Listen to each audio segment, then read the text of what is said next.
Welcome back sa ating channel mga amigo. Ayan na, time check po natin ay mag-alas 6 na po ng gabi. Ayan na, katatapos lang natin mag-Seattle. Andito po tayo ngayon sa may kanto ng EDSA at Ayala Avenue sa Makati City. At pabalik na po tayo ng opisina sa ngayon. At bago ang lahat, at may galap shoutout po muna sa ating lahat dito sa Pilipinas, at kung saan bansa man po kayo naroon, sa lalo po sa ating mga amigo, mga OFW. Ingat po tayong lahat. At sana'y maging mapayapa yung ating pagtulog mamaya. Ayan mga amigo, tapos lang natin mag-shuttle at pabalik na tayo ng opisina. At medyo traffic ng kaunti at normal na po yan sa buhay ng isang driver dito sa Pilipinas. Ang madaanan natin yung mga traffic, at ganyan talaga ang buhay. Kakambal na siguro ng ating pagtanda yung traffic dito sa Pilipinas. Kaya mega love shoutout po muna sa inyong lahat. Anyway mga amigo, at ingat po tayo. At sana po mga amigo, yung mga hindi pa nakakapag-subscribe, subscribe po kayo sa aking channel. At huwag nyo pong i-skip yung ating mga ads at para makatulong sa ating ekonomiya.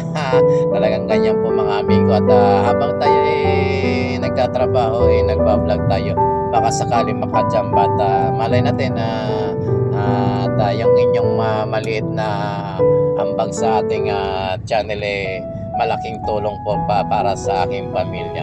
Ayan, siyempre tsaga-tsaga lamang po at sa pasambat makakatsyamba rin tayo.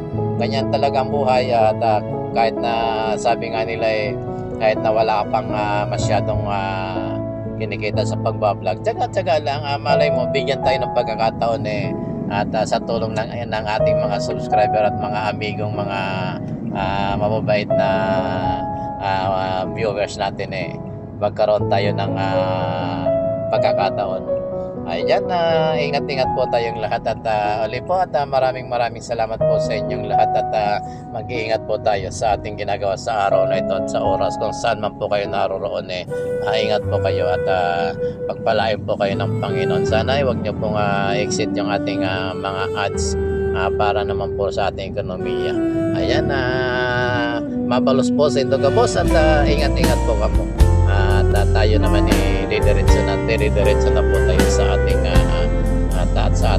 opisina. Ayan na. Support lang po. Thank you po sa inyo lahat. God bless. Ayan mga amigo, welcome back po sa ating channel. Ating kwento lang po tayo at tungkol po doon sa real talk o reality na nangyayari sa buhay ng isang OFW mga amigo. Ayan mga amigo, dahil ang inyong amigo ay dating OFW, kwento lang po yung nakaraan natin sa abroad. Medyo hindi maganda yung huling mga taon natin doon dahil sa ating kapwa Pilipino. Meron tayong tinulungan Pilipino noon na mga amigo na nawalan ng trabaho doon. Nakiusap na sabi niya kahit daw na anong trabaho. At dahil tayo naman siyempre Pilipino tayo, naawa tayo doon sa ating kababayan. At bago sa tinulungan natin, sa madaling salita, nakapasok po siya after 1 year po. Ayun, tinira tayo mga amigo. At muntik-muntikan pa natin igat tanggal o yung kauwi na medyo hindi maganda yung hindi maganda yung mga karanasan. Doon po tayo doon po sa nangyaring yun, buti na lang napakaraming camera po naka-install doon sa aming warehouse. At yung ginawa po nila hindi nila alam na nakatutok pala sa kanila yung mga mata ni Angelita.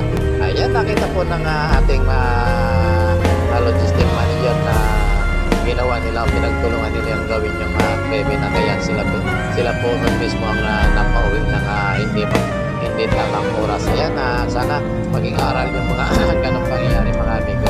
Wag po natin gagawin sa kapwa natin yung hindi maganda para hindi tayo mapasama sa